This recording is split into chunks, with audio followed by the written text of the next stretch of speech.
Praise the Lord, dear brothers and sisters. We are very much thankful to the Lord for giving this blessed opportunity to connect with you once again this week. ప్రియ సహోదర సహోదరులందరికీ కూడా దేవుని నామంలో వందనాలు చెల్లిస్తున్నాం. మరొకసారి ఈ వారం కూడా మీతో కలుసుకోవడానికి తెలిసిన ధన్యకరమైన అవకాశం బట్టి దేవునికి వందనాలు చెల్లిస్తాం. Several hurdles and turbulent situations, but we worship the Lord and praise the Lord for giving us this opportunity to do these kind of videos in spite of adversity and adverse circumstances. ఎన్నో ప్రతికూల పరిస్థితులు, అభ్యంతరపరిచే పరిస్థితులు, ఎన్నో కలవరపరిచే పరిస్థితులు ఉన్నప్పటికీ కూడా ఈ రీతిగా వీడియోస్ చేయడానికి దేవుడు ఇస్తున్న ఈ కృప కొరకై దేవునికి వందనాలు చెల్లిస్తాం. We are very much thankful to the Lord for those dear ones who are sincerely praying for this ministry, and may the Lord abundantly assure His blessing upon them. అదే సమయంలో ఈ పరిస్థితి కొరకు యథార్థంగా ప్రార్థిస్తున్న వీళ్ళందరి కొరకై దేవునికి వందనాలు చెల్లిస్తూ దేవుడు వాళ్ళని వెండిగా దీవించాలని కోరుతున్నాం. And kindly continue to pray for this ministry as we are trying to bring out the word of God which is hidden, and therefore Satan is rejoicing when the word is hidden, the right word, and we are in the process to defeat the enemy by getting out the right word. అయితే అదే సమయంలో మేమందరం కూడా ఈ ప్రయత్నంలో మరుగైపోయిన దాచబడిన దేవుడి వాక్యానికి మీకు అందించడం చేసిన ప్రయత్నంలో సాతానుడు అనేక అభ్యంతరం కలిగిస్తున్నప్పటికీ కూడా వారికి ఓటమి కలిగించి దేవుడు ఈ వాక్యాన్ని విడుదల చేయడానికి సహాయం చేసిన తెలుస్తాం. As you are aware, we are meditating on Revelation. We have completed first chapter. We have started second chapter. We have started the first letter to Ephesus. We have done two studies on Ephesus. We are attempting to conclude Ephesus today, and if God willing, we will also start a letter written to the church of Smyrna. That's the reason we are going to read from Revelation chapter 2 and verses 4 to 11, please. మనం ఇంతకుముందే మనకు తెలిసిన రీతిగా ప్రకటన గ్రంథం ధ్యానిస్తున్నాం. మొదటి అధ్యాయం ముగించుకుని రెండో అధ్యాయంలో ఎఫెసీ పత్రిక గురించి కొన్ని విషయాలు చూస్తూ వచ్చినాం. ఎఫెసీ సంఘాన్ని గురించి పత్రిక ఈ వారం కూడా అదే రెండో అధ్యాయంలో 4 నుంచి 11 వర్షాలు చదివి ఎఫెసీ పత్రిక విషయాలు తర్వాత సమయం గురించి కొన్ని విషయాలు చూస్తున్నాం. Sir will read, kindly follow in your Bibles. నేను తెలుగులో చదువుతాను, దయచేసి బైబిల్ గమనించాల్సి మనం చేస్తాను. ఆయనను మొదట నీకున్న ప్రేమని వదలని నేను నీ మీద తప్పు ఒకటే మోపవలసి ఉన్నది.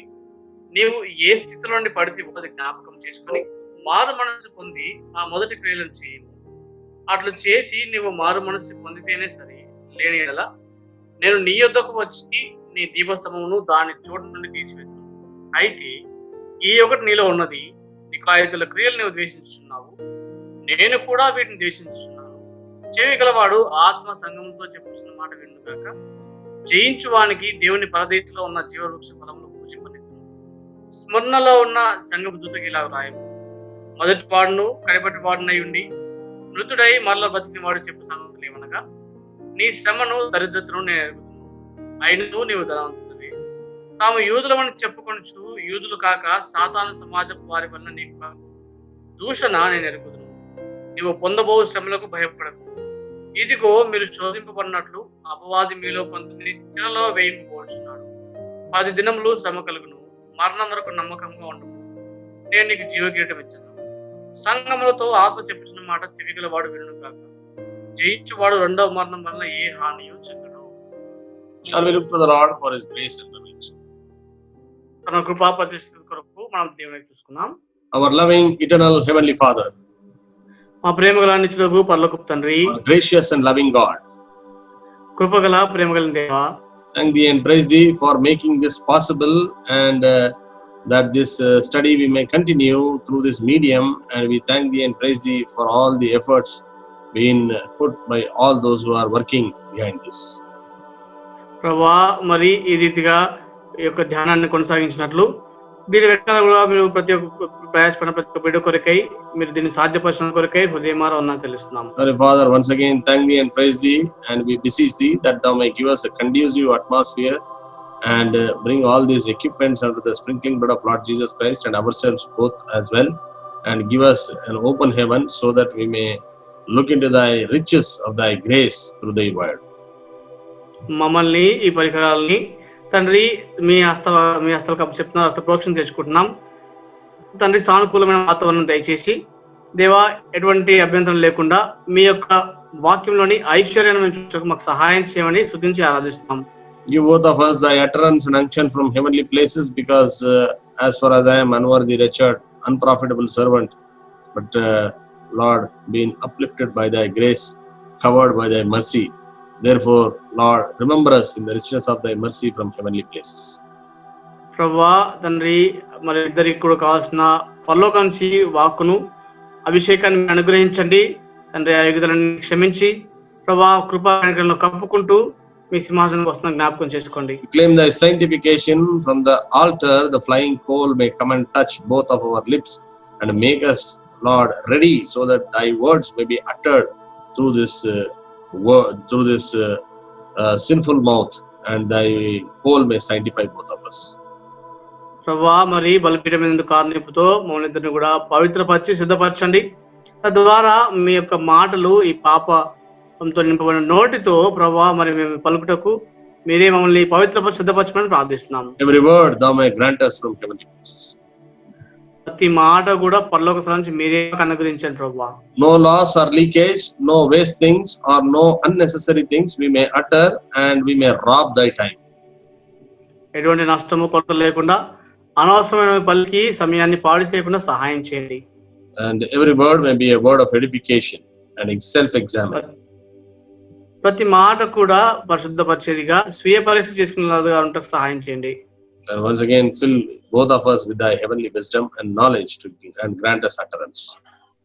మా ఇరువురికి కూడా పరలోకపు జ్ఞానము తెలివితో నింపి మీరే వాక్కు దయచేయమని ప్రార్థిస్తున్నాం. Keep both of us under thy mighty wings, under thy nail-pierced hand, and take us and distribute us for the satisfaction of the listeners.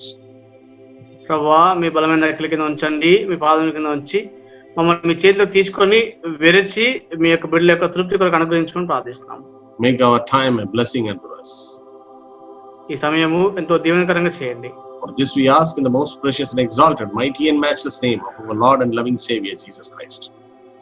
ఈ ప్రార్థన కృతజ్ఞతతో యేసుక్రీస్తు ప్రశస్తమైన ఉన్నతంగా హెచ్చించబడిన అసమానమైన శక్తి గల నామములో ప్రార్థించుడుతున్నాం తండ్రి. ఆమేన్. Last week we have left you at the verse 4, nevertheless I have something against you. పోయిన వారము 4వ వచనం దగ్గర ఆయనను నీ మీద ఒక తప్పు మోపవలసిన దగ్గర మనం ఆపేసాం.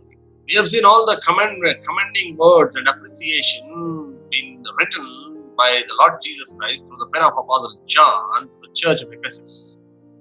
ఎఫెసు సంఘానికి యోహాను యొక్క కలం, అపోస్తలుడైన యోహాను యొక్క కలం ద్వారా దేవుడు వాళ్ళకి ఇచ్చిన ప్రశంస మెప్పటి కూడా మనం చూస్తూ వచ్చాం కదా. Appreciating their labor and appreciating their patience and appreciating their endurance and appreciating what they have borne and appreciated their labor and all those things. వాళ్ళ శ్రమను, వాళ్ళ కష్టాన్ని, వాళ్ళ సహనాన్ని వాళ్ళు ఏవైతే భరిస్తూ వచ్చారో, వాళ్ళు ఎట్లయితే అలసిపోలేదో, వాళ్ళ మంచి విషయాలన్నీ కూడా దేవుడు వాళ్ళని అభినందించిన విషయాలను చూస్తూ వచ్చాం. We have also seen that which God does not like, even these people did not like, that is the doctrine of Nicolaitans. అయితే ఈ నికోలైతుల బోధ అనేది దేవుడు ఉద్దేశించాడు, వీళ్ళు కూడా ఉద్దేశించిన విషయం మనం చూస్తూ వచ్చాం. We have seen in detail what is Nicolaitan doctrine and what is Balaam, and both resemble the same thing and both destroy the people of God. నికోలైతుల బోధ అంటే ఏంటి, బిలాం బోధ అంటే ఏంటి, ఈ రెండు కూడా దేవుని యొక్క పదం ఎట్లా నాశనం చేసిన విషయం విశ్లేషణ చూస్తూ వచ్చాం. We have also seen that they have examined the false apostles. వాళ్ళు అబద్ధపు అపోస్తలను వారు పరీక్షించి తెలుసుకున్న విషయం చూస్తాం వచ్చాం. We need to look at it a little bit here very carefully, because nowadays some wrong kinds of teachings are going spread. కొంచెం జాగ్రత్తగా గమనించాల్సిన విషయం ఏంటంటే, ఈ దినాల్లో ఒక తప్పుడు బోధలన్నీ కూడా బయటికి వెళ్తున్నాయి, వ్యాపిస్తున్నాయి. Oh, you should not question a preacher. బోధకులను ప్రశ్నించొద్దు అనే You విషయం. cannot question a servant of God. దేవుడి సేవకుని ప్రశ్నించలేము అనే. Very humbly, I want to put forth to you that Lord Jesus Christ himself appreciated these people because they have tried them. See what he says in verse 2 in the end part, which say they are apostles and are not, and has found them liars. He says they are the people who has tested them and tried them. గమనిస్తే దీనంగా చేసే విషయం, చెప్పే విషయం ఏంటంటే, యేసుప్రభువు వారే మెచ్చుకున్న విషయం ఇక్కడ ఒకటి. 2వ వచనంలో అపోస్తలు కాకయే తాము అపోస్తలమని చెప్పుకుని వారిని పరీక్షించి వారు అబద్ధికులని కనుగొంటూ అంటున్నాడు. That is the reason Apostle John, being writer and through whose pen these warnings are given to the churches, he writes very specifically, he had such understanding even writing the epistles in 1 John, epistle of 1 John and chapter 4 and verse 1. అయితే అపోస్తలుడైన యోహాను కలం ద్వారా ఇవన్నీ రాస్తున్నప్పుడు చాలా బాగా గ్రహింపు కలిగి ఈ విషయం స్పష్టంగా ఎందుకంటే తను రాసిన పత్రిక మొదటి యోహాను పత్రిక 4:1 ఈ విషయం రాస్తున్నట్టు అక్కడ. See what he says, beloved, believe not every spirit, but try the spirit. That means you test it, you try it, you question it, and then you believe it. How do you believe it? Because you need to compare it with the word of God, with the teachings of apostles, with the teachings of Lord Jesus Christ, with the teachings of the Sermon on the Mount. అక్కడ 4:1 మధ్య భాగం గమనిస్తే ప్రతి ఆత్మను నమ్మక ఆయా ఆత్మలు దేవుని సంబంధంలో కావు పరీక్షించండి, ప్రశ్నించాలి, దాన్ని మనం లెక్క చేయాలి, దాన్ని చూడాలి, పరీక్షించాలి, అప్పుడు వాళ్ళని తెలుసుకోవాలని చెప్పేసి ఆ కొనమి చేసే ప్రసంగంలో ఆ రీతిగా దానికి అనుగుణంగా దేవుని వాక్యం ఉందో లేదో గమనిస్తూ రావాలి. Let me remind you, the believers, those who are living in this generation, there is a great responsibility on your shoulders and on my shoulders that we need to try and test every preacher, every apostle, every servant of God, whether he is teaching or preaching in accordance with the word of God. కాబట్టి ఈ తరంలో ఉంటున్న ప్రతి విశ్వాస భుజంలో ఉన్న ఒక బాధ్యత ఏంటంటే వాళ్ళు వింటున్న ప్రతి బోధ, ఏ బోధకుడైనా, ఏ సేవకుడైనా, ఏ అపోస్తలుడైనా, ఏ ప్రవక్త అయినా తాను ఏం ప్రసంగిస్తున్నాడో, ఏం ఉపదేశిస్తున్నాడో జాగ్రత్తగా పరీక్షించి తెలుసుకోవాల్సిన బాధ్యత మనకుంటుంది. Because in the epistle of 1 John chapter 4 verse 1 he says many antichrists have already gone. That is in the first century, that is in 90 AD he is speaking. అంటే గమనిస్తే మొదటి యోహాను పత్రిక 4:1 అనేక అబద్ధ ప్రవక్తలు లోకంలోనికి బయలు వెళ్ళినారనే విషయము ఆ మొదటి శతాబ్దంలో ఆది సంఘంలోనే 90వ సంవత్సరంలోనే అపోస్తలుడైన యోహాను రాసిన విషయం. That means after 1930 years how many people might have increased? ఆ క్రీస్తు శకం 90వ సంవత్సరంలో ఎంతమంది ఉంటే అది జరిగిపోయి 1930 సంవత్సరాల తర్వాత అంటే ఈ సంవత్సరంలో ఇంకెంత మంది బయలుదేరి ఉండాలి? There are many kind of perverted teachers. ఎంతో వంకర బోధ చేసే బోధకులు బయలుదేరారు. They are involved in teaching perverted grace, and they are probably pre-gnostic groups, and they are thinking that there should be all kinds of adultery and all kinds of fornication. It's okay because we have superior knowledge. God is a forgiving God. God is a gracious God. He believes in forgiving you. దేవుడు కృపగలవాడు, క్షమించువాడు కాబట్టి క్షమిస్తూనే ఉంటాడు కాబట్టి ఎటువంటి పాపమైనా చేయొచ్చు, ఎటువంటి వ్యభిచారమైనా చేయొచ్చు అని చెప్పేసి వంకరతో తప్పించే ఆ కృపను గురించి బోధించే అనేకులు బయలుదేరిపోయి ఉన్నారు. This is directly correlated with Nicolaitans doctrine and Balaam's doctrine. ఇది బిలాం బోధకి, నికోలైట్ల బోధకి చాలా దగ్గర సంబంధం కలిగి ఉంటుంది. That is what Lord says, I hate what they do and you do so. కాబట్టి ఇక్కడ ఈశ్వరు ఏమంటున్నారంటే వాళ్ళు చేసినని నేను ద్వేషిస్తున్నాను, నువ్వు కూడా అలాగే ద్వేషిస్తున్నావు అంటున్నాడు అక్కడ. Therefore, I appreciate you. You are a noble bunch of people, and I don't want to underestimate that. Like that, he says to the Ephesian church. కాబట్టి ఎఫెసీయులకు ఏమంటే మీరు చాలా గనులైన ప్రజలు, ఆ విషయం నేను తక్కువ అంచనా వేయను, నేను మిమ్మల్ని దాని విషయమై అభినందించి ప్రశంసిస్తున్నాను చెప్పినారు. You guys are a great church. గొప్ప సంఘం మీరు. I don't want to be so bold to say that this certain, but the churches in these two chapters, this one seems to be more like a church. Who will imagine that this should be our church or my church, like that they will imagine. గమనిస్తే ఈ రెండు అధ్యాయాలు రాయబడిన సంఘాలన్నింటిలో కూడా China వాళ్ళు చాలా మంది ఏమనుకుంటారంటే ఇటువంటి సంఘం వల్లే నా సంఘం లేకపోతే నేను ఉండే సంఘం ఉంటే బాగుంటుందని చెప్పి చాలా మంది ఆశపడే విషయం నేను చాలా తెగించి చెప్తాను విషయం. But maybe 40 years ago we could have boldly said that yes, we are like this, but we also did not lost the first love, but we were exactly doing all the things what Ephesian church were doing 40 years ago. We could tell that. గమనిస్తే 40 సంవత్సరాల క్రితం అయితే మన సంఘం విషయం కూడా చాలా అతిశయంతో చెప్పొచ్చు. ఆ ఎఫెసీ సంఘం వాళ్ళు ఉన్న అన్ని విషయాలు మొదటి ప్రేమను కోల్పోలేదు, కానీ అప్పుడైతే వాళ్ళకున్న ఆ మంచి విషయాలు అన్ని కూడా మనం కూడా కలిగి ఉన్న చాలా మంచిగా చెప్పొచ్చు. The church was toiling for the kingdom, and they were also unable to endure evil men. They were they who were acting holiness on their behalf and showing the virtue of righteousness and putting on church in discipline and into action.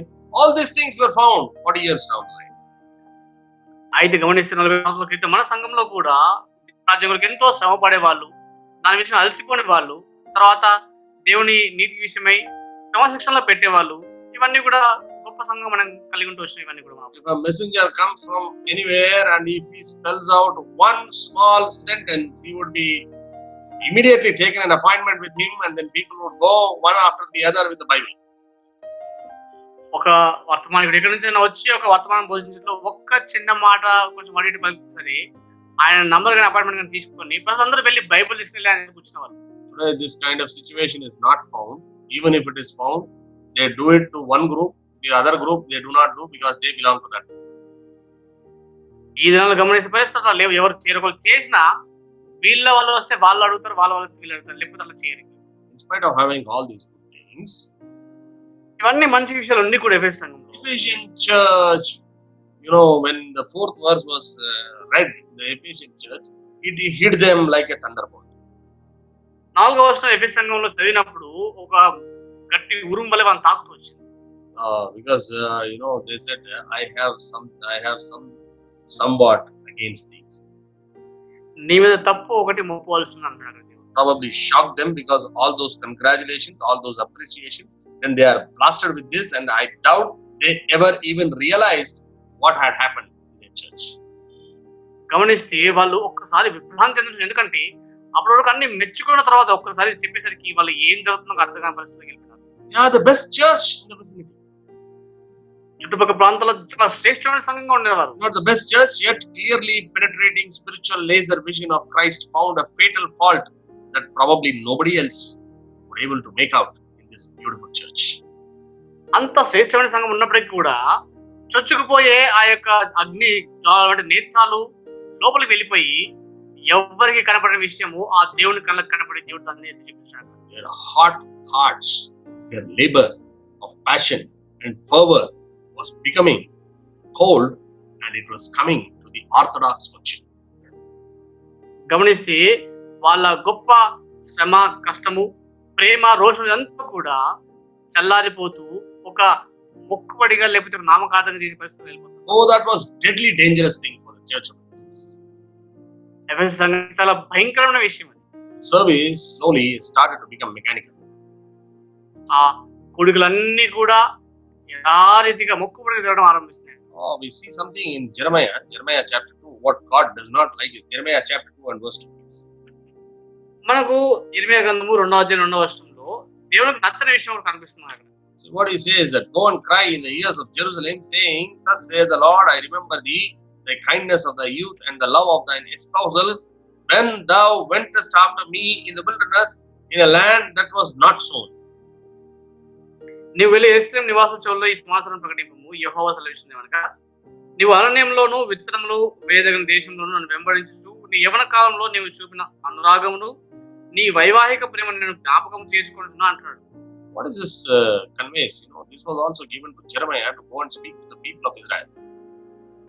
ఈ విషయము ఇశ్రాయేలు ప్రజలకు చెప్పమని చెప్పేసి యెర్మియా కూడా ఈ వాక్యం వినబడుతుంది అక్కడ. Oh, I remember your devotion concerning your youth and your love and your betrothal. You are following me after the wilderness, though a land not sown. Israel was holy to the Lord, the first of his harvest. నీవు అరణ్యంలో విత్తనములు వేయదగిన దేశంలో యవన కాలంలో ఆ వైవాహిక ప్రేమను ఆ ప్రధాన చేపడిన ఆరంభ దినాల్లో ఉన్న ఆ గొప్ప అనురాగాన్ని, అభిమానాన్ని నేను జ్ఞాపకం చేసుకుంటున్నాను. God says, I remember the way it used to be in the past. గతంలో నీ భక్తి, నీ ప్రేమ అనురాగాలు ఎంత గొప్పగా ఉన్నాయో నేను జ్ఞాపకం చేసుకుంటున్నాను దేవుడు అంటున్నాడు. But then Lord says, what injustice did your father find in me that he went far away from me? I remember how it used to be, and it isn't that way anymore now. అక్కడ దేవుడు ఏమన్నా అంటే నాలో ఏం అన్యాయం చూసి మీ పితరులను తొలగిపోయినారు, ఒకప్పుడు ఉన్నట్టుగా ఈ భక్తి ప్రేమ లేదు, ఎందుకు అని దేవుడు అడుగుతున్నాడు. Precise words to the church of Ephesus. అవే ఖచ్చితమైన మాటలు సంఘంలో రాయబడుతున్నాయి. Even in Ezekiel chapter 16, and if you read verse 8, he says that he has passed over you, concerning Israel. We all know that, but it's a famous chapter, that I passed over you and saw you, and God of Israel speaking, saying, Behold, you were at the time of love, you were ripe of love, so I spread my skirt and you covered your nakedness. I swore to you and entered into a covenant with you, so that you be mine. గమనిస్తే హెచ్కేల్ 16 అధ్యాయం కూడా చాలా ప్రసిద్ధమైన అధ్యాయంలో కూడా ఆయన ఏమంటాడంటే నువ్వు దిగంబరు వస్త్రహీనప్పుడు నేను నీకు వస్త్రం కుడుతూ వచ్చాను, తర్వాత పెళ్లి చేసి నిబంధన చేసుకున్నాను, అవమానం కలుగుని చూసుకుంటూ వచ్చాను, నిన్ను అన్ని విషయాలు నేను సహాయం చేసి చూసుకుంటూ వచ్చిన విషయంలో చెప్తున్నాను. What he says is, in other words, he is saying, I married you. You were in a season of love. I found you and I took you. I embraced you and I married you.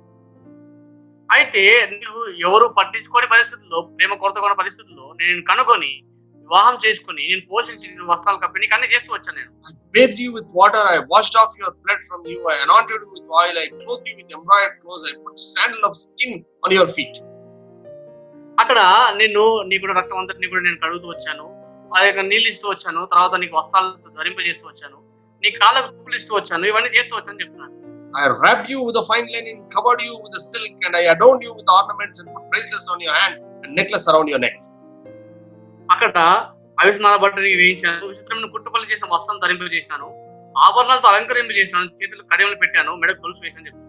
Oh, he's adorning, he's decorating with the ornaments. He said, I put a ring in your nostrils and earrings in your ears and a crown, a beautiful crown on your head, and thus you are adorned with gold, silver, and your dress was of fine linen, silk, and embroidered clothes. You ate fine flour, honey, oil.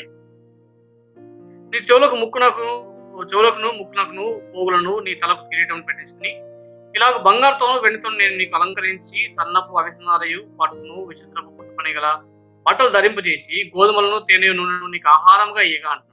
So you were exceedingly beautiful and advanced to royalty. నువ్వు మిక్కిలి సౌందర్యవతివై రాణి అవినంతగా అభివృద్ధి నొందివి. Oh, that was your life. That was my life in past. Then what happened? Then your fame went forth among the nations on account of your beauty.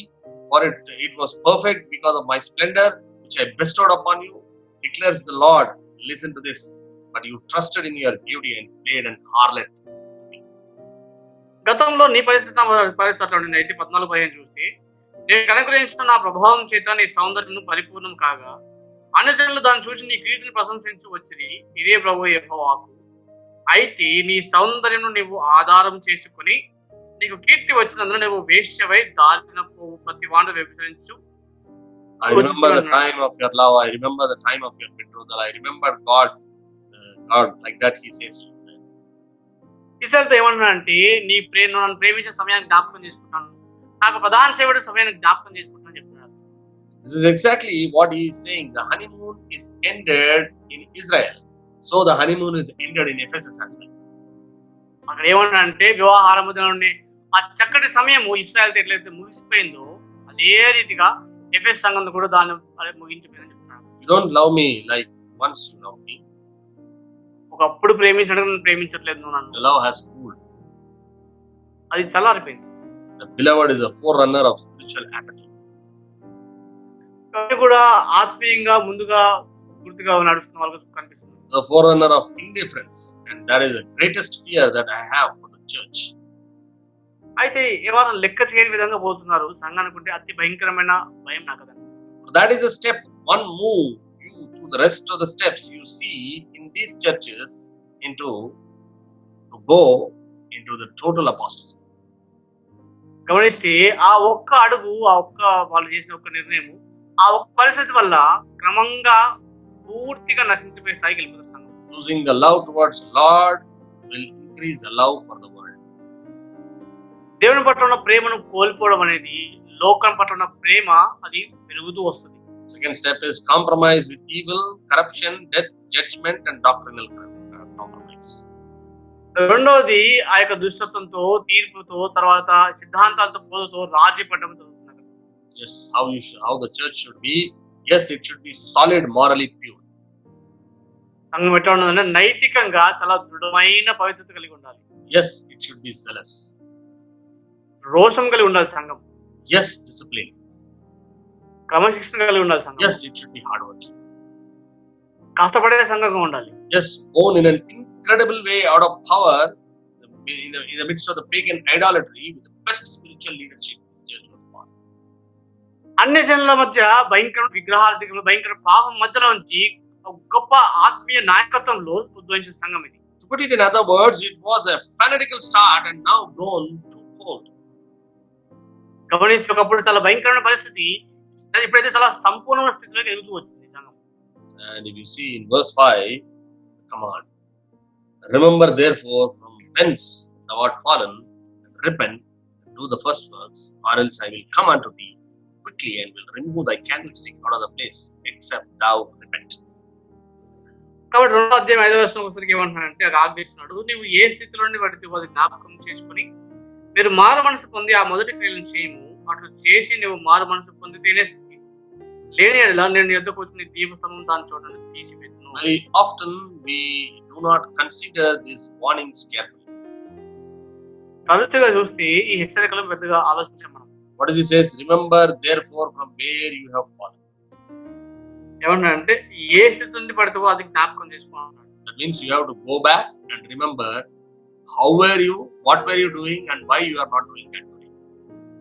అంటే నువ్వు ఆ స్థితికి ఆ కాలానికి వెళ్ళిపోయి ఆలోచించాలి. అప్పుడు ఎందుకు చేసినావు, ఎట్లా చేయగలను, ఇప్పుడు ఎందుకు చేయలేకపోతున్నావు ఆలోచించగలను. He is saying you want to know something. One of the reason I am revealing an inside secret here is that how do you remember? అయితే అది ఎట్లా జ్ఞాపకం చేసుకోవాలని ఒక రహస్యం నీకు అంటున్నాడు. By hearing again and again and again and again and again the word of God, you will remember.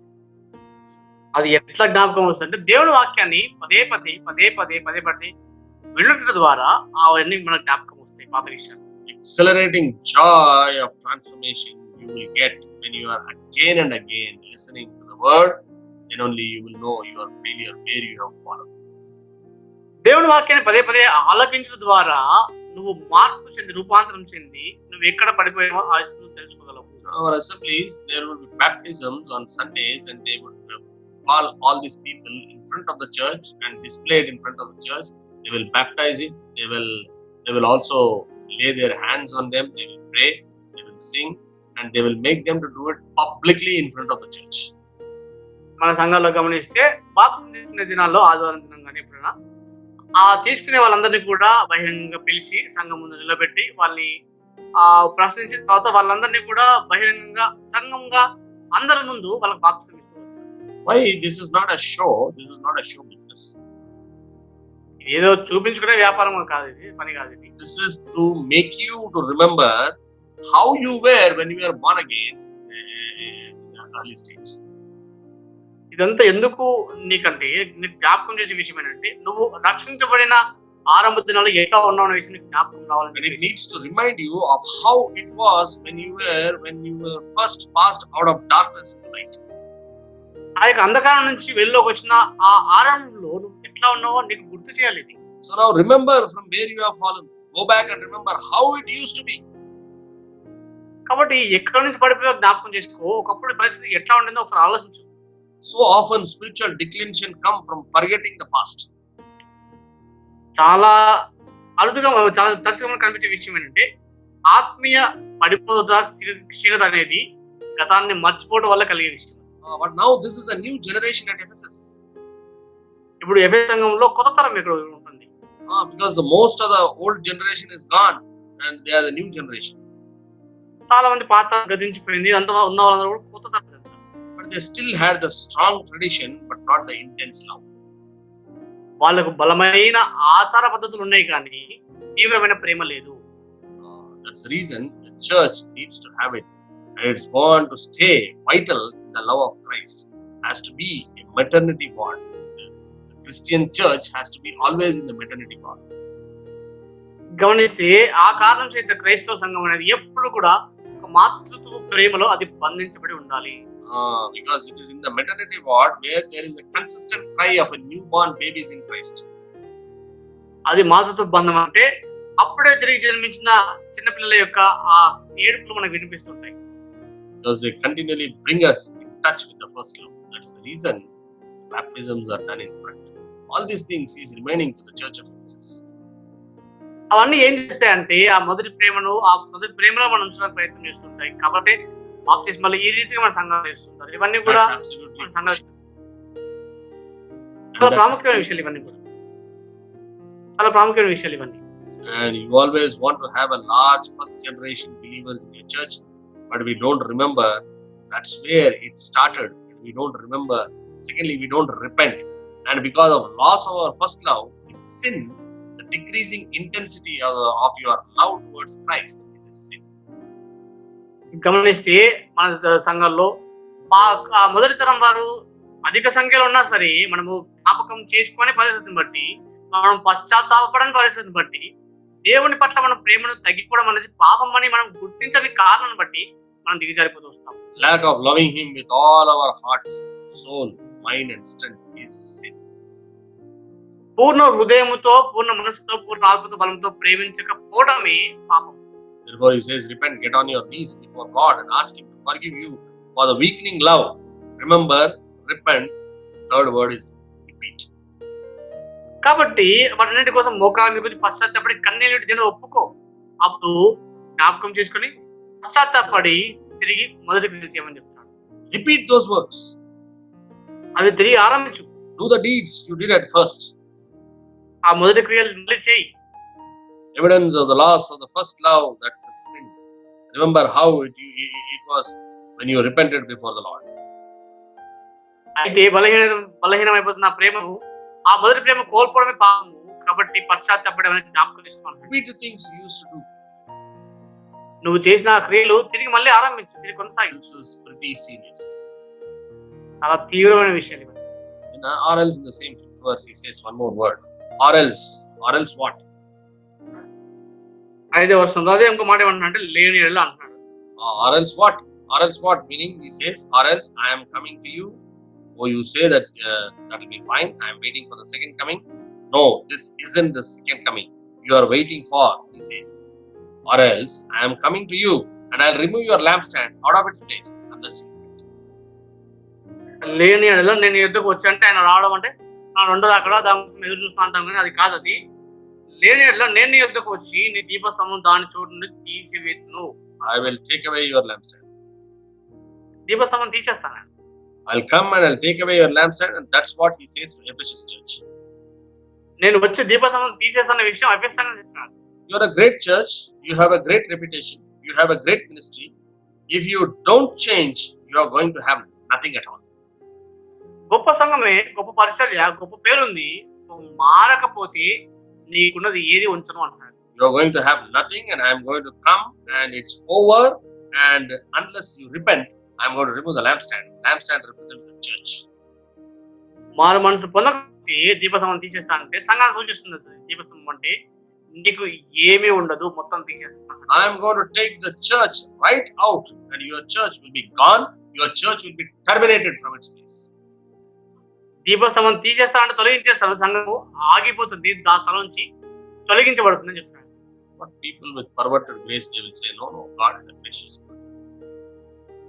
ఈ వంకర కృప గురించి బోధించాలి ఏమంటారంటే దేవుడు క్షమించేవాడు కదా, కృప చూపించేవాడు అని చెప్తారు. Did it literally happen, beloved? We have to think and go back into the history. ఒకసారి చరిత్ర జాగ్రత్తగా ఆలోచిస్తే అక్షరాల జరిగిందా లేదా? Yes, that's the sad part. Yes, today there is no city, there is no church in Ephesus. It's a bleak reminder of the church that didn't heed the letter and the light went somewhere else. గమనిస్తే దుఃఖకర విషయం ఏంటంటే చరిత్ర గమనిస్తే ఆ ఎఫెసు పట్టణంలో ఎఫెసు సంఘం మనకు కనబడదు. దేవుడు వాళ్ళకి రాసిన పత్రికను వాళ్ళు లెక్క చేయని కారణం చేత వాళ్ళ దగ్గర ఇప్పుడు ఆ సంఘము లేదు వాళ్ళకి. That's the saddest part, beloved. What is the Lord saying about your church and my church? చాలా దుఃఖకరమైన విషయం. దేవుడు నీ సంఘం గురించి, నా సంఘం గురించి ఏం చెప్తున్నాడు? And he closes every letter in a sequence. We have seen in the first study. He closes with a counsel. ఆయన ప్రతి పత్రిక కూడా ఒక క్రమమైన పద్ధతిలో ఆయన రాసి వచ్చిన విషయం మొదటి దాన్ని చూస్తూ వచ్చాం. ఒక ఆలోచన చెప్పి ఆ పత్రికను ముగిస్తాడు. Verse 7, he says, he that hath an ear, let him hear. 7వ వచనం ఏంటంటే చెవి గలవాడు ఆత్మ సంఘంతో చెప్తున్న మాట వినును గాక. First, the counsel takes shape in two ways. First, an invitation and then a promise. మొట్టమొదటిగా ఈ యొక్క ఆలోచన ఎట్లుంటుందంటే ఒక ఆహ్వానం ఉంటుంది, తర్వాత ఒక వాగ్దానం ఉంటుంది. The invitation, he who has an ear, let him hear what Spirit says to the churches. ఆహ్వానం ఏంటంటే చెవి గలవాడు ఆత్మ సంఘములతో చెప్పుచున్న మాట వినును గాక. This is God's way of saying, better listen. And by the way, you will find that at the end of each letter, in all 7 letters, and you will better listen. I am not joking, this is serious. దేవుడు ఆత్మ చెవుగల వాడు వినుడు గాక అంటే అర్థం ఏంటంటే చాలా జాగ్రత్తగా వినండి. వినాల్సిన విషయం ఇది. తీవ్రంగా ఉండండి దీని విషయము. లేకపోతే నేను చేయాల్సింది చేస్తాను. To be more precise, it says, please listen. I am looking at your church. I am analyzing it. I am telling you what is the problem, and I am telling you what the solution is. Please listen, and that's the invitation. ఆయన ఏం చెప్తాడు ఇంకో మాటలంటే, దయచేసి వినండి ఒకసారి ఇది. ఏంటంటే, నేను సంఘాన్ని చూస్తున్నాను, దాన్ని విశ్లేషిస్తున్నాను. నాకు తెలుసు, నేను చెప్తున్నాను. దయచేసి దీన్ని విని నేను చెప్పినట్టు ఏమని చెప్తున్నాను. Then there is a promise in the verse 7. అదే సమయంలో 7వ వచనంలో ఒక వాగ్దానం కూడా ఉంటుంది. What is that promise? We love this promise, but we don't like the instruction given by the Lord. వాగ్దానం మనకు కావాలి కానీ దేవుడి ఇచ్చే సూచన మనకు అవసరం. See what he says, to him who overcomes will I grant to eat of the tree of life, which is the paradise of God. జయించువానికి దేవుని పరదేశంలో ఉన్న జీవవృక్ష ఫలము భుజింపనిచ్చును. That's the promise. అది వాగ్దానం. To whom this is addressed? ఎవరికి ఇవ్వబడుతుంది ఇది? To him who overcomes. జయించువానికి. You're going to find the phrase repeatedly through these letters, to him who overcomes. You see it in verse 11, you see it in verse 17, and also he who overcomes, common and down in verse 26 as well. గమనిస్తే ఈ మాట జయించువానికి అనే మాట మనకు ఈ అధ్యాయంలో తరచుగా కనిపిస్తుంది. 11వ వచనంలో, 17వ వచనంలో, 26వ వచనంలో మనకు కనిపిస్తుంది. It always refers to the same person, and you know who it is. It is none other than a believer. జయించువాని కంటే అది విశ్వాసం మాత్రమే చెందే విషయం. It's just a reference to a believer. People have done all kinds of gymnastics and exercises and researches in knowing who this is, but to figure out who this means, and it just means a Christian, born again believer. జయించువాని కంటే దాని రకరకాలుగా ఇష్టం చెప్పడానికి అన్ని శతవిధాలు ప్రయత్నిస్తారు కానీ సరళమైన సామాన్యంగా చెప్పాలంటే జయించువాడు అంటే తిరిగి జన్మించిన ఒక విశ్వాసి. You may question me, how do you know that? అది నాకెట్లా తెలిసి నేను ఫస్ట్ చూస్తున్నాను. Epistle of 1 John chapter 5, if you read it, and 1 John chapter 5, same writer John, for whatever is born of God overcomes, like that he writes. అక్కడ అదే యోహాను రాసిన యోహాను పత్రిక మొదటి పత్రికలో 5వ అధ్యాయంలో రాసిన ఆ విషయం. Whatever is born of God overcomes the world, and this is the victory, and that has overcome the world. దేవుని మూలంగా పుట్టిన వారందరూ లోకంలో జయించురు, లోకం జయించే విజయం మన విశ్వాసమే అంటున్నాడు. That's our faith basing on it. It is a believer, and there is nothing else. There is no other thing. కాబట్టి దాని అర్థం ఏంటంటే ఒక విశ్వాసి అంతే, దానికి వేరే అర్థాలు ఏమీ లేవు. ఒక మాట చెప్పాలి. Who is the one who overcomes the world? లోకం జయించేవారు ఎవరు? He who believes that Jesus Christ is Son of God. యేసుక్రీస్తు దేవుని కుమారుడు అని నమ్మిన వ్యక్తి. That's Apostle John's own definition in his 2 terms that he writes on behalf of Christ. An overcomer is a Christian. అపోస్తలుడు యోహాను రాసిన నిర్వచనం అది, జయించువాడు అంటే క్రైస్తవుడు అర్థం అక్కడ. To you true believer, he says to you, true Christian. నిజమైన విశ్వాసికి నిజమైన క్రైస్తవుడు అని చెప్తున్నాడు. To a true Christian, he says, I want to give you a promise. Isn't it wonderful? He commended them in the beginning, and he's hit them with a bullseye and a jolt, and about their sin, and he's told them to listen, and he closes by saying, because they are true Christians, let me leave you with a promise. It is like signing a letter with a whole lot of hope. ఎట్లుందంటే ఆ పత్రిక ఆరంభిస్తూ అనేక మంచి అభినందిస్తున్నాడు. తర్వాత కేంద్రంలో వాళ్ళు ఎక్కడైతే పడిపోయినారో నేరుగా దాన్నే ఆయన చాలా భయంకరమైన ఆసక్తిని కలిగించే విధంగా ఆ పాపను చూపిస్తూ, తర్వాత వాళ్ళకి ఒక ఆహ్వానం ఇస్తూ, వాళ్ళకి ఒక హెచ్చరికిస్తూ, చివరిగా నిరీక్షణ కలిగించే ఒక వాగ్దానంతో ఒక సంతం చేసి ముగిస్తున్న పత్రిక. To you overcomer, you true believer, I will grant to eat of the tree of life, which is in the midst of the paradise. జయించు నీకు నిజమైన విశ్వాసి క్రైస్తవునికి దేవుని పరదేశంలో ఉన్న జీవవృక్ష ఫలము భుజింపనిచ్చును అంటున్నాడు. That's another way of saying that I promise you. What? ఇంకో మాటలో ఏంటంటే వాగ్దానం ఇస్తున్నాడు. ఏ వాగ్దానం అది? I promise you what? You know what I promise? I promise heaven. I promise heaven to you. ఏ వాగ్దానం ఇస్తాడంటే నీకు పరలోకం వాగ్దానం చేస్తాను. Overcomer in the book of Revelation chapter 2 and 3 is contrasted with cowardly in chapter 2 and 10 and 13, and overcomer is contrasted with sexually immoral and fornicated person in chapter 2 and verse 14 and 20. That overcomer is contrasted with the idolater in chapter 2 and 14 and 20, a liar, and chapter 2 and 2 and 2 and 9 and 20, and chapter 3 and 9. These are the people, but nevertheless they come back to God, they become overcomers. జయించడానికి వ్యతిరేకమైన పదము ఈ యొక్క ప్రకటన గ్రంథము 2వ అధ్యాయంలో 3వ అధ్యాయంలో అక్కడ తరచుగా రాసి ఏమొచ్చాడంటే ఒక 10-13 వర్షాల్లో ఒక పిరికివానితో పోల్చాడు. తర్వాత 14-20 వర్షాల్లో ఒక వ్యభిచారంలో లేకపోతే ఈ నైతికమైన పాపం చేసే ఆ వానికి వ్యతిరేక పదం వాడుకొచ్చాడు. తర్వాత 3వ అధ్యాయం మనం గమనిస్తే ఒక అబద్ధికునితో ఈ విషయాన్ని పోల్చి వచ్చాడు. ఇక్కడ వ్యతిరేక పదాలు వాడుకోవచ్చు జయించువాడు. True overcomer is a true believer. నిజమైన జయించువాడు నిజమైన విశ్వాసం. But in chapter 21 of Revelation and verse 8, for the cowardly and unbelieving and abominable and murderer, immoral person, sorcerer and idolater and all the liars, their part will be in the lake of fire, burned with fire and brimstone, if they do not repent. 21:8 గమనిస్తే పిరికి వారు అవిశ్వాసులు అసహ్యులను నరహంతకులు వ్యభిచారులు మాంత్రికులు విగ్రహాధికులు అబద్ధికులు అందరూ అగ్ని గంధకులతో మండు గుండంలో పాలు పొందుతూ రెండవరు మనం. Think about it, this group is also identified in chapter 2 and 3. They are assigned to hell in chapter 8. ఈ గుంపంతా కూడా 2-3 అధ్యాయాలు కూడా వాళ్ళ గురించి చెప్పబడింది. వాళ్ళు పశ్చాత్తాపడకపోతే 21వ అధ్యాయం వచ్చరికి నరకం వాళ్ళకి చెంత చెప్తారు. That means they are in contrast to the overcomer who has a promise of heaven. పరలోకాన్ని వాగ్దానం చేయబడిన జయించు వారికి వ్యతిరేకంగా వీళ్ళు ఉంటున్నారు. Hence there is no question who overcomer is. కాబట్టి జయించు వారు ఎవరు అనే దానికి వేరే సందేహం ప్రశ్న లేదు. It's not some second level kind of Christianity. This is a definition of a true Christians. క్రైస్తవంలో 2వ స్థాయి 2వ అంతస్తు కాదు కానీ క్రైస్తవిక నిర్వచనము జయించువాడు. To this person, the overcomer, to this person I will grant to eat of the tree of life. The tree of life is first mentioned in Genesis chapter 2 and verse 9, the source of life, where God put it in the Garden of Eden. ఈ వ్యక్తికి ఆ జీవ వృక్ష ఫలం తెలియజేసినంటే దేవుడు ఆ ఏదైనా తోటలో మధ్యలో ఉంచబడిన ఆ జీవ వృక్ష ఆ ఫలాలు ఇక్కడ పరలోకం ఇవ్వబడుతుంది వాగ్దానం చేస్తున్న విషయం ఇది. Again, lastly, it is mentioned in Revelation chapter 22 verse 19. చివరిగా ప్రకటన గ్రంథం 22వ అధ్యాయం 19వ వచనంలో రాయబడిన విషయం ఇది. The Lord is going to give us the tree of life and not take it away. దేవుడు ఆ జీవ వృక్ష ఫలం మనకి ఇస్తాడు, తొలగించడు, తీసివేయడం రాస్తున్నాడు. He will take it away from those who tamper with this truth. తన సత్యంతో ఆడుకునే వాళ్ళ దగ్గర నుంచి దాన్ని తీసేస్తాడు. Tree of life in the garden was on earth, and the tree of life in the book of Revelation is eternal glorious tree that speaks of life in heaven. జీవ వృక్షం అనేది ఏదైనా తోటలో భూమి మీద ఉండింది.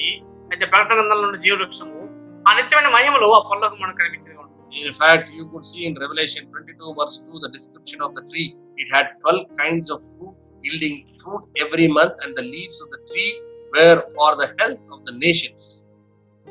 అక్కడ 22 ప్రకటన గ్రంథం గమనిస్తే ఆ యొక్క వృక్షానికి నెలకు ఫలించు 12 కాపులు కాయను, ఆ వృక్షం యొక్క ఆకులు జనులను స్వస్థపరచగా వినియోగించి రాయబడుతుంది.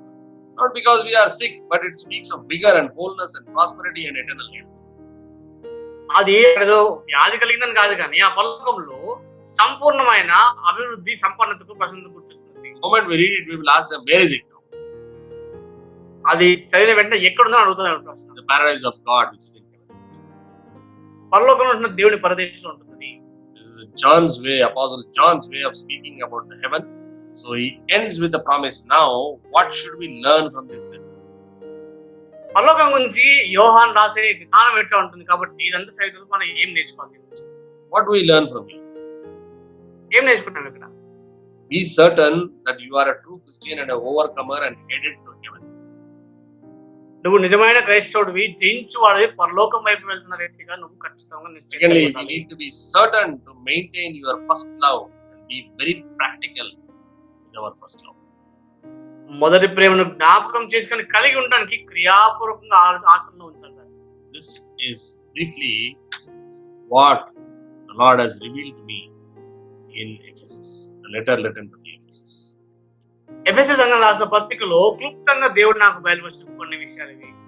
And now we have also seen that we would like to start Smyrna, and we will start Smyrna here. We have already passed 44 minutes. స్మరణ సంఘం గురించి కూడా చూద్దాం అనుకున్నాను. 44 నిమిషాలు ఇప్పటికే అయిపోయినాయి. So we will touch it instead of putting it on suspense. We will see it and we will see. We have seen that the letter will be written to Smyrna. We have started that and we have also read that verses. మనం ఆ వర్షాలు చదువుకొచ్చాము. స్మరణ సంఘం గురించి కొంచెం చూసుకొని మనం తీసుకుందాం.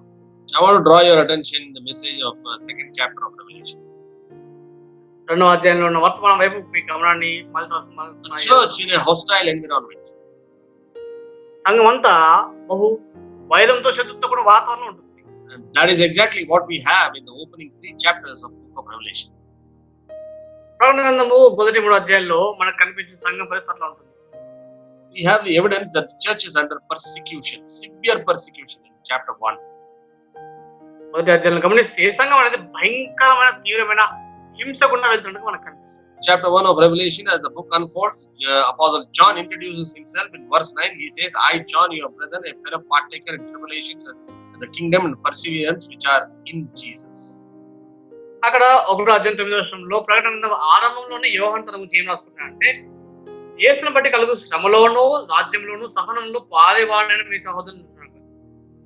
I was on this island called Patmos because of the word of God and the testimony of Jesus. I get this.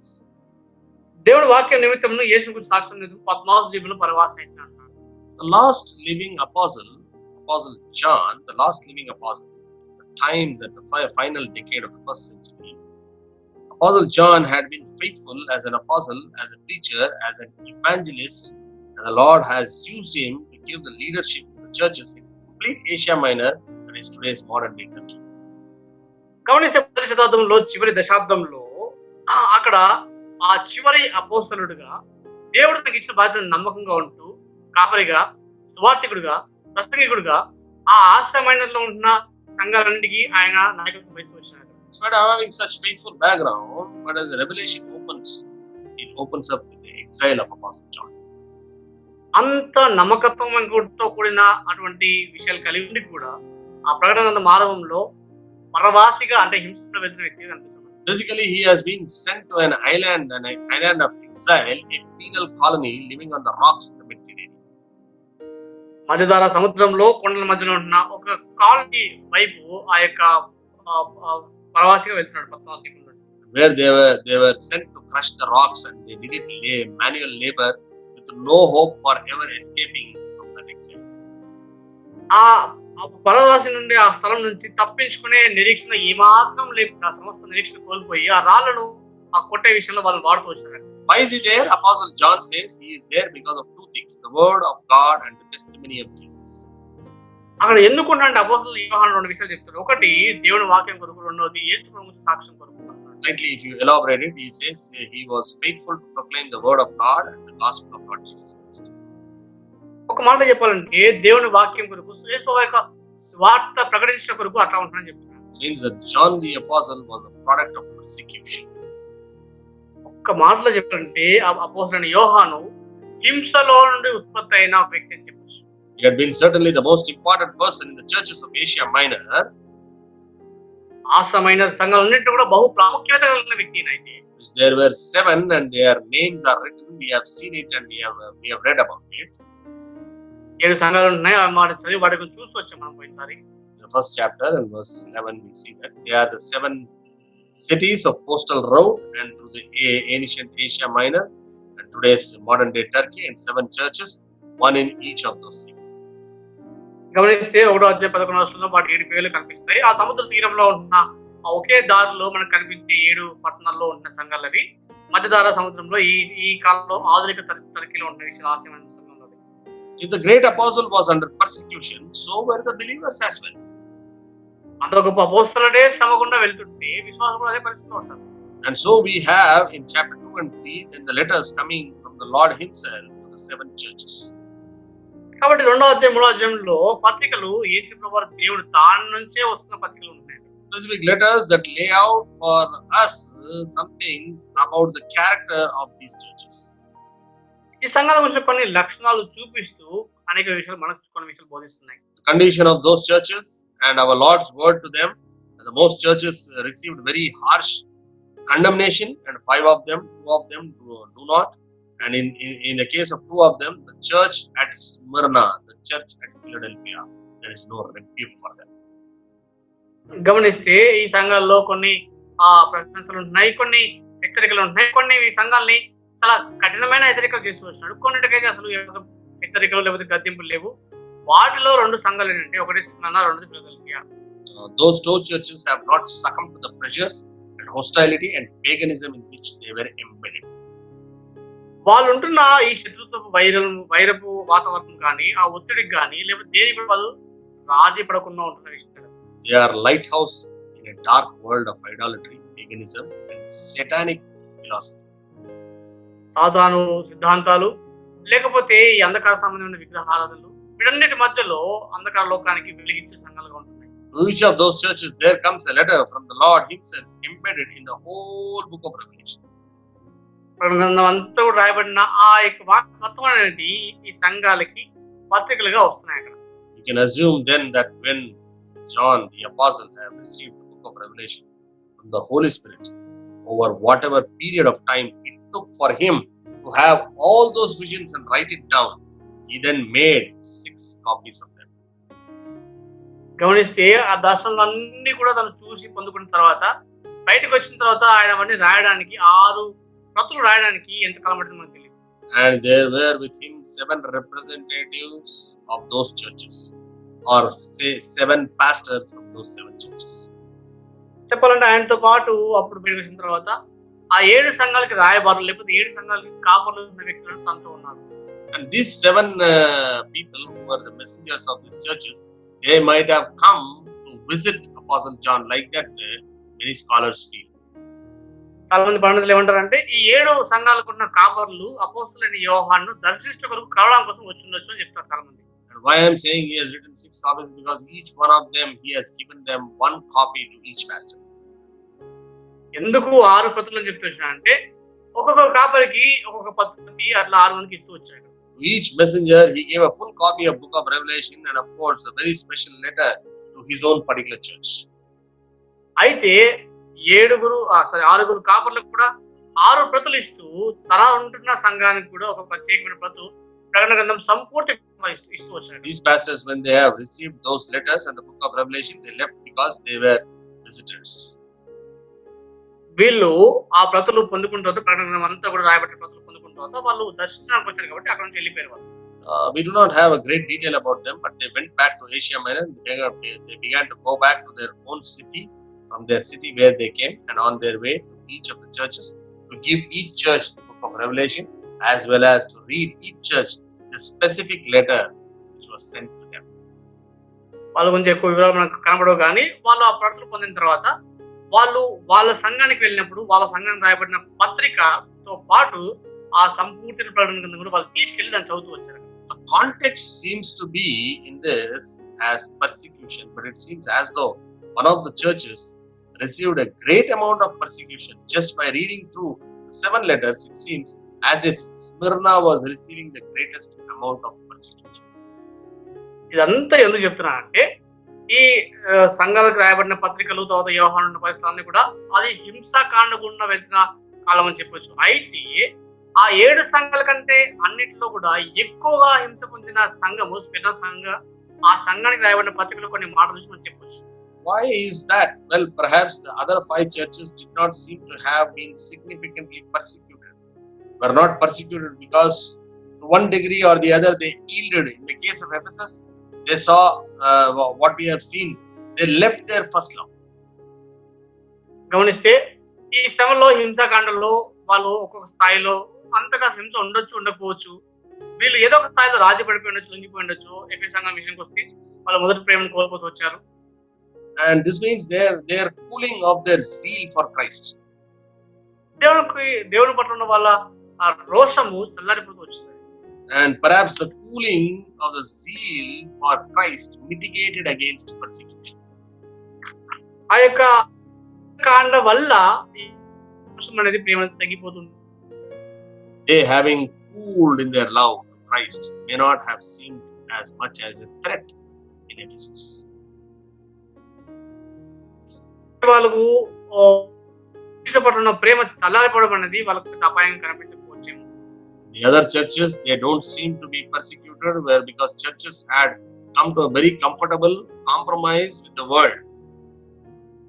వేరే సంఘాలకి అంత శ్రమ అంత హింస ఉండకపోవచ్చు. ఎందుకంటే సంఘాలన్నీ కూడా లోకంతో రాజీ పడిపోయి వాటితో కలిసిపోయిన పరిస్థితులు వచ్చేసాయి. The churches that tolerated sin and the churches were virtually spiritually lifeless. ఆ యొక్క దాదాపు జీవం లేని పరిస్థితులు ఉన్న సంఘాలు, పాపంతటిని చాలా చక్కగా అమర్చుకున్న సంఘాలు. And there really wasn't a whole lot of persecution because in some way the world has moved and it has taken measure of control. And these two churches, the Church of Smyrna and the Church of Philadelphia, that stood apart from those churches that are rebuked by the Lord himself. అయితే ఆ సంఘాలు దాదాపు చాలా సుఖవంతమైన అంత గొప్ప హింస లేని పరిస్థితులు ఉండొచ్చు. ఎందుకంటే లోకము ఆ సంఘములన్నింటినీ కూడా ఆధీనం వహించేసింది. కాబట్టి ఆ సంఘాలకి దేవుడు కఠినమైన హెచ్చరికలు ఇస్తూ వచ్చాడు. కానీ ఈ రెండు సంఘాలకి స్మరణ ఫిలదెల్ఫియా సంఘానికి ఏమాత్రం గద్దింపు దేవుడు ఎక్కడ ఇవ్వలేదు. And as we look at Smyrna, we are going to see the church was an extremely persecuted church. స్మరణ సంఘం గమనిస్తే బహు తీవ్రమైన హింస గుండా వెళ్తున్న సంఘంగా మనకు కనిపిస్తుంది. And we have read it already in chapter 2 from verses 8 to 11. The angel of the church of Smyrna, right, the first and the last, who was dead and who has come to life, says this: I know your tribulation and your poverty, but you are rich. Contrasting. గమనిస్తే 8 నుంచి 11 వర్షాలు మనకు కనిపిస్తే మొదటి వాడు కడపటి వాడే ఉండి మృతుడినై మరల బ్రతికిన వాడు చెప్పే సంగతి ఏమనగా నీ శ్రమను దరిద్రతను ఎరుగుదును అయినను నువ్వు ధనవంతుడు. రెండు వ్యతిరేకమైన పదాలు వాడుతున్నాడు. I know your poverty, but yet you are rich. But to the church of Laodicea, he says, I know you are rich, but you are poor, like that he says. ఇక్కడైతే నీ దరిద్రతను ఎరుగుదును అయితే నువ్వు ధనవంతుడు అని స్మరణ సంఘం చెప్తున్నాడు. లవోదికయ సంఘం అయితే మీరు ధనవంతులు అని చెప్పుకుంటారు కానీ మీరు దరిద్రులు అని చెప్పి ఇంకో రకంగా చెప్తున్నాడు దేవుడు. You are rich. And blasphemy by those who say they are Jews and are not, but are the synagogue of Satan, like that he writes. తాము యూదులని చెప్పుకొంచు యూదులు కాక సాతాను సమాజపు వారి వల్ల నీకు దూషిందని అంటున్నాడు. Do not fear what you are about to suffer. నువ్వు పొందబో శ్రమలకు భయపడకము అంటున్నాడు. Behold, the devil is but to cast some of you into the prison, so that you will be tested and you will have tribulation for 10 days. ఇదిగో మీరు శోధింపబడ్డ అపవాది మీలో కొందరిని చెరలో వేయించుకోవచ్చున్నాడు. 10 దినములు శ్రమ కలుగును మరణములకు నమ్ముతున్నాడు. This 10 days speaks of the 10 Roman emperors who were crucified and who have cruelly persecuted the whole church. 10 దినములు అంటే 10 రోమా చక్రవర్తులు సంఘాన్ని భయంకరంగా సిలువ వేసి హింసించిన వాళ్ళని చెప్పచ్చు. We will look at it little detailedly next week when we see that. వచ్చే వారం మనం చూసినప్పుడు విశదీకరించి కొన్ని విషయాలు చూస్తాం వాళ్ళ గురించి. Our time tells us that we are constrained to stop here, and so that we will look at the other things when we come back next week, God. మన సమయం చూసుకుంటే ఇక్కడతో ఆపేయాలని మనకు అర్థమవుతుంది. దేవుని చిత్తమైతే వచ్చే వారం తిరిగి కలుసుకుందాం మరోసారి. He says that you are in tribulations and you are poverty, but you are rich. నువ్వు శ్రమల్లో ఉన్నావు, నువ్వు దరిద్రుడివే కానీ నువ్వు ధనవంతుడు అని చెప్తున్నాడు దేవుడు. You have been Smyrna, meaning it is to be crushed. నువ్వు స్మరణలో ఉన్నావు అంటే అర్థం ఏంటంటే నువ్వు అణిచివేయబడుతున్నావు అంటున్నాడు. You have been crushed, and they will squeeze out juice from you. నిన్ను బాగా అణిచేసి నలిపేసి నీలోంచి రసం అంతా బయటకు తీస్తారు. Oh, that's a sad status. Nobody would want that kind of situation. At least not these days, churches. చాలా విచారకరమైన పరిస్థితి. ఈ దినాలు ఈ మాత్రం కూడా దాన్ని మనం ఇష్టపడడం కోరుకోము. Somebody was telling a little example like this. ఒక ఆయన ఉదాహరణ చెప్తూ వచ్చిన ఇట్లా, we don't live by our teachings. And one Islamic apologist called a Christian apologist, and he looked at his eyes, stared, and given him a resounding slap on his cheek. అయితే ఒక ఆయన ఏమన్నా అంటే మన బోధనలకు తగ్గట్టుగా మనం జీవించమని చెప్పినప్పుడు ఒక ఇస్లామిక్ నుంచి మన క్రైస్తవులకు మార్చిన ఒక వ్యక్తి ఆయన చూసి అట్లా చెంపదని కొట్టాడు. And he said, you are not supposed to say any other thing, but you have to turn your other cheek, because this is what you teach and you preach, and that's your faith. అని ఏమనంటే నేను ఇట్లా కొట్టినప్పుడు నువ్వు ఏమి బోధించద్దు, ఏం మాట్లాడద్దు, ఇంకో చెంప చూపించాల్సింది. కాబట్టి ఎందుకంటే అది నువ్వు బోధిస్తావు, నువ్వు చెప్తావు, అది నీ విశ్వాసం అట్లా ఉంటుంది. That man implicitly did as he said. అప్పుడు ఆ వ్యక్తి చెప్పింది చెప్పినట్టు చేస్తూ వచ్చాడు. Then he said, you give me your shirt, you give me your pants, and then he made him half naked. తర్వాత అదే రీతిగా నీ షర్ట్ ఇవ్వనప్పుడు ఆ వ్యక్తి చేసినాడు, నీ ప్యాంట్ ఇవ్వనప్పుడు ఆ ప్యాంట్ కూడా ఇచ్చేసి They're all teachings of Christ. If somebody demands your cloak, you give it to them. ఇవన్నీ క్రీస్తు బోధలు. ఇవన్నీ నీ పై వస్త్రం అంటే ఇచ్చామని చెప్పాడు. Oh, we unfortunately want to preach, but we do not want to practice it. And that man practiced it. You know what happened? ఇది మనం బోధిస్తాం ఆచరించము. ఆ వ్యక్తి ఆచరించిన కారణం ఏం జరిగింది తెలుసా? He implicitly, very humbly obeyed and obliged to all the demands of this Islamic apologist, and he went to his cabin, he locked the door, and there were hundreds with tears seeking forgiveness. and wanted to know and wanted to come into the faith what Lord Jesus Christ had taught to him. ఇక Islamic apologist ఇవన్నీ చేసిన విషయాలు ఈ వ్యక్తి చూసిన తర్వాత ఈ మాత్రం ఆడుకున్నట్లే వెళ్ళిపోయి రూమ్కి వెళ్ళిపోయి గది తలుపులు వేసుకొని అక్కడ ఎంతో ఏడ్చుతూ ఉన్న వ్యక్తి కనిపిస్తారు. And what happened? Many people came to Christ. తద్వారా అనేకులు క్రీస్తులోకి వచ్చినారు.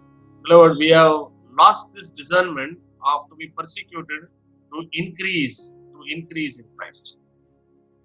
క్రీస్తులో ఎదగాలి, అభివృద్ధి పొందాలంటే తప్పకుండా వెళ్ళాలి అనే వివేచన మనం కోల్పోతూ వచ్చినాం. God willing, next week we will see it more detail. దైవచిత్తం అయితే వచ్చే వారము విశదీకరించి చూస్తాం. Shall we look to the Lord for His help and grace? కృపా సాయం కొరకు మనం ప్రార్థన చేసుకుందాం. And shall we close this meeting with a word of prayer? కూడుకను ప్రార్థనతో ముగించుకుందాం. Our loving Heavenly Father, our eternal gracious God, మా ప్రేమగల పరలోకపు నిత్య ప్రేమగల దేవా, our wonder working, never failing, never changing God. అద్భుతకరుడ ఎన్నడూ మానవుని మార్చుతున్న దేవా, Thank the Lord for speaking to us through these letters which you have sent in the first century.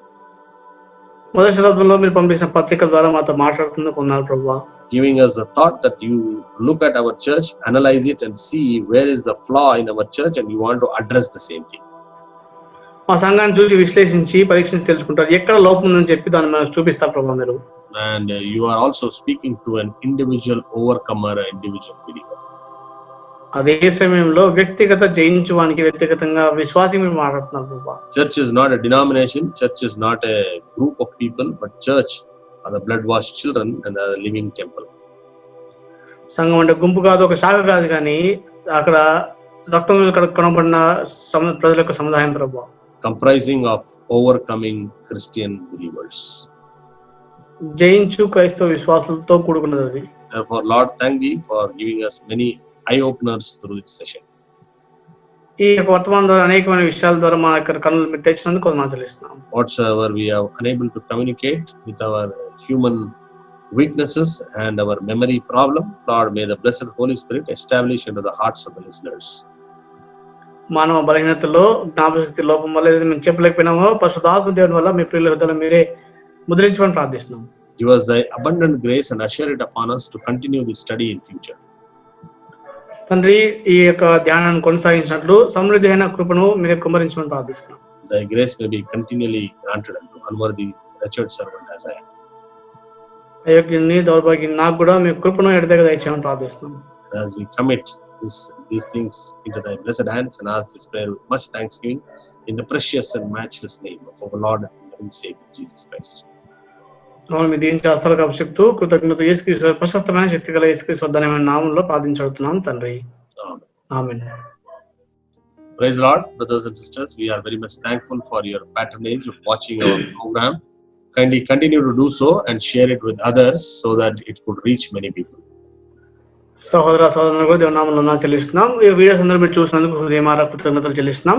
దయచేసి ఈ విషయాలు విరాళాలు పంచుకొని వాళ్ళకు ఆశీర్వాదం ఉండడం సహాయం చేయండి. Kindly, whenever you remember, kindly spend a minute of prayer remembering us so that we are surrounded by terrible persecutions and terrible things around us so that we may find grace by the loving Savior, Lord Jesus Christ, to continue this ministry. దయచేసి మీ ప్రార్థనల ఒక్క నిమిషం మా కోసం జ్ఞాపకం చేసుకోండి. మా చుట్టూ కూడా భయంకరమైన శ్రమల ద్వారా చుట్టబడి ఉంటున్నాం. కాబట్టి అటువంటి పరిస్థితుల్లో దేవుడు ఈ పరిచయం కొనసాగించినట్లు కృపను ఇచ్చినట్టు ప్రార్థించండి మా కోసం. God willing, we will definitely connect with you next week. దేవుని చిత్తం అయితే వచ్చారు, ఖచ్చితంగా మేము కలుసుకుంటాము. Praise the Lord. Praise the Lord.